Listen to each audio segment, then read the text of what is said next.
Okay, so here's the near side ball joint, and you can see just how worn it is. See that movement in there?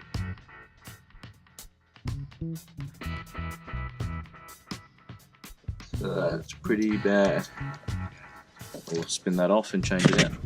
So ball joint tie rod, we can see all that water in there, so we'll have to pull the boot out and give it a good clean out.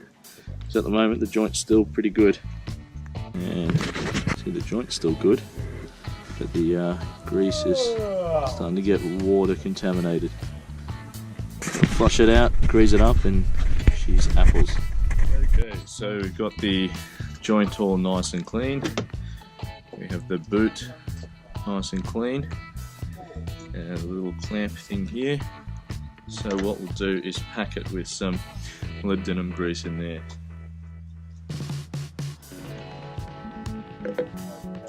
Standard grease that was in this joint looked like just standard grease without molybdenum. Molybdenum is pretty expensive, so that could be the reason why they didn't put it in there. Hopefully that's the only reason. I'll just move that over, work in some fresh grease and a bit extra in the boot just to have a bit of a grease reservoir in there. But you don't want to pack it too full, because when the joint works, the grease is going to move around and needs somewhere to go. Work that in a bit.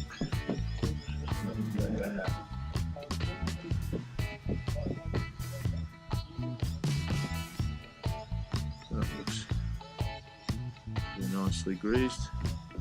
Put a bit of extra in there. Like that. Leftover I'll just put in the back of here.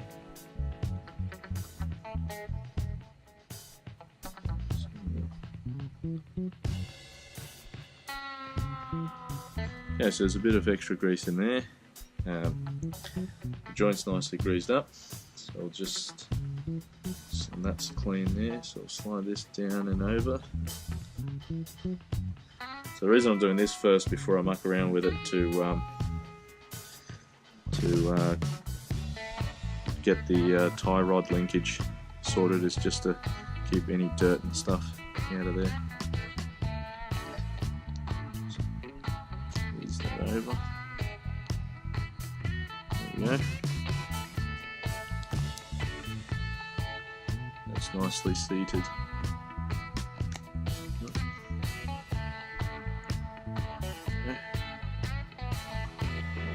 A little bit, so there we go. So that's nicely seated in there, and the excess grease off, and just seat this ring.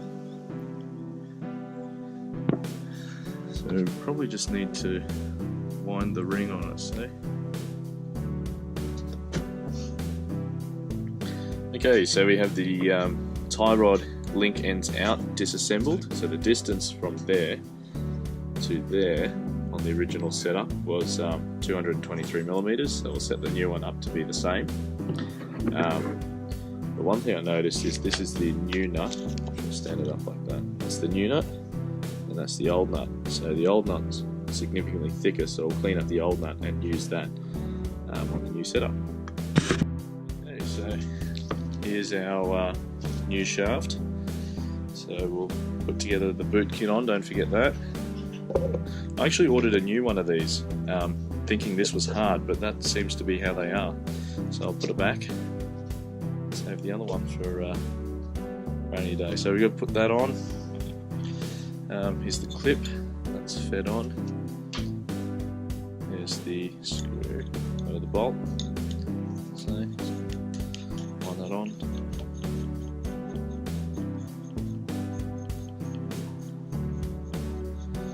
To there, and let's get this down there.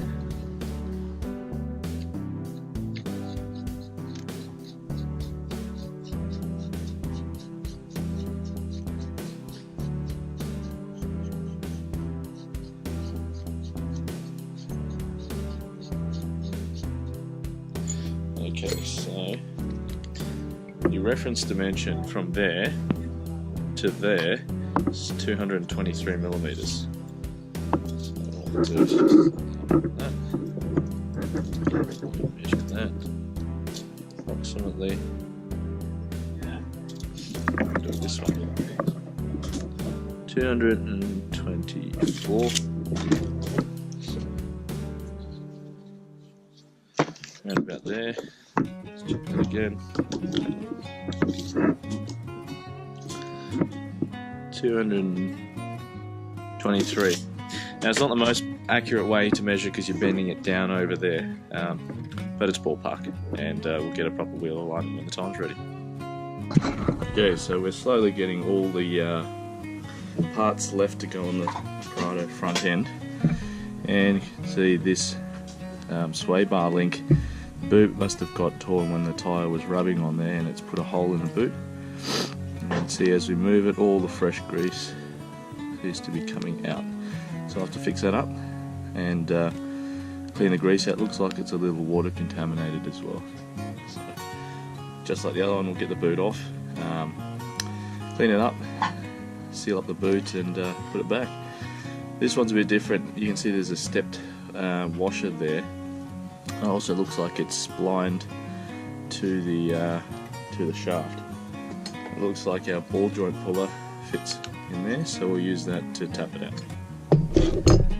Turns out that collar is actually separate from this piece here, so the rubber boot will just flip out over it. So once you get it started, it's quite easy just to go around and unwind it, and off she comes.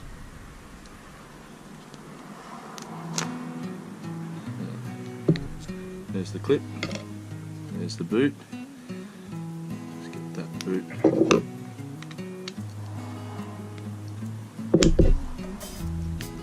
Up. Come on.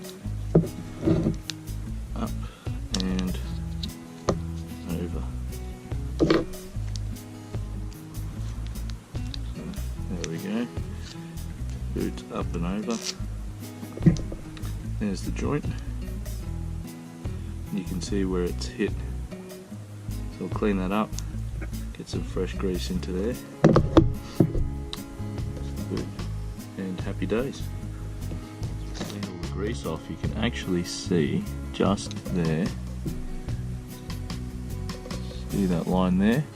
It's a corrosion etch mark from when the moisture's gone in and started etching into the hardened ball, probably around about that line there. That leaves a etch line, so we'll get that cleaned up. Okay, so we've used the trusty hand file to clean up the peened over material here, so we've still got a good seat for the rubber boot, and all the sharp edges have been taken off the car. Okie doke, so there's the tear there. You see that? Let me get some light. Okay, so oh, there we go. So there's the tear there in the boot, and we'll put some wax and grease remover to clean it all up. Loctite super glue to get the boot mostly sealed up, and then we'll coat it with Celastic from the inside. Beautiful. There we go, wax and grease removed. You can see it changed the colour of the rubber. It's taken all the sheen of the greasiness off it. So we'll put a bit of glue in there and seal it up. Alrighty, so we've got the joint here all cleaned up, and the repaired rubber boot. It's all sealed up, and you can see the Celastic on the inside there. Looking good, nicely sealed, no chance of contaminants getting in. So all we'll do is we'll grease up the joint, and pop the boot and retaining clip back on.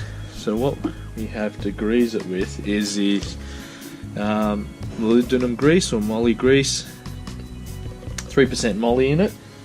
You get 3% and 5%, so we're using 3% just because that's what I've got at the moment. Ideally for a joint like this, I'd prefer to use NLGI 1.5 with a 5% moly, so it's got more moly content. The NLGI rating is a measure of the stiffness of the grease, so NLGI 2 is quite common. NLGI 1 or 1.5 is a softer consistency. It's moving towards a semi-fluid type grease, which is better to get in those joints. So if you want to know about more of that, have a look at my video on grease lubricants, and we explain all of that, and my thoughts on which grease for which purposes. Anyway, get on with it. Here's the grease. You can see it's got a pretty reasonably soft consistency, which is good, and NLGI 1.5 will be softer again. So put some grease in there.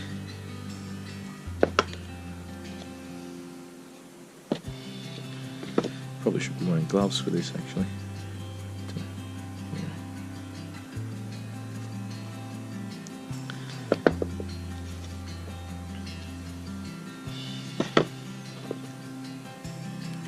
Should read the MSDS sheet for these things. So we'll work the grease in. Almost see the moly components there in the grease. So work that in.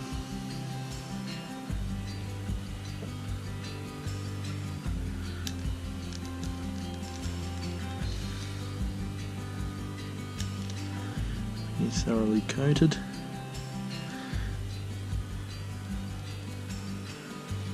Bit extra. You don't want to overpack these things because the grease, as the joint works, the grease needs somewhere to go. So all we'll do is just fill enough in to ensure that it'll be adequately lubricated. And we'll slide the boot over. So we need to make sure the shaft is all clean as well, so we don't entrap any dirt in there. The joint in. Remember, it steps over this little ledge here. We'll just work it over. Here we are, and boot sort of self-seats almost. There it is. On the other side, nicely seated. And then we'll wind the get the excess grease off. Wind this retaining clip on. So get it started. Careful not to pierce our nicely repaired boot. Get that started on there. And then, using a small screwdriver, we'll just walk this retaining clip on.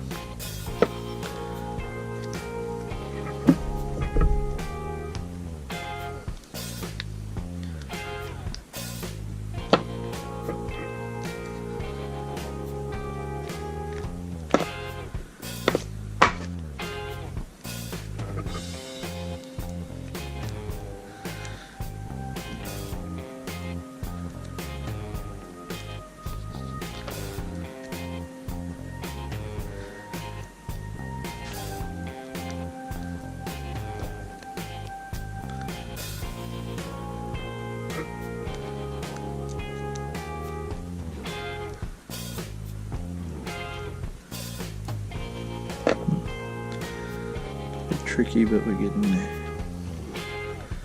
Be careful you don't pinch the rubber boot and tear it up.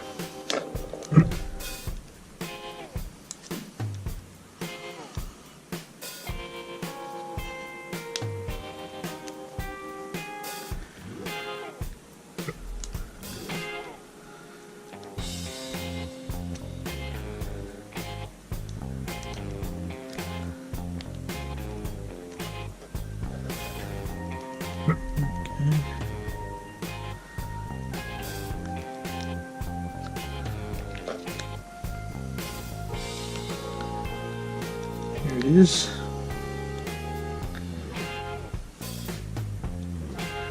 Oops, looks like I've missed a bit there.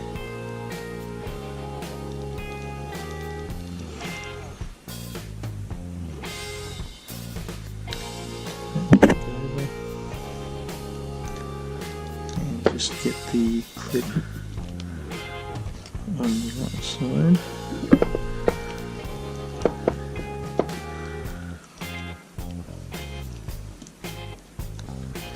There we are. Lovely. So there's no loose grease to attract dirt. Sit there.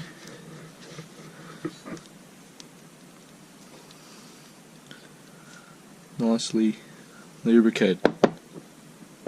So all I'll do is press that back on into there, tap it on with a hammer, and we're good to go again. That's it.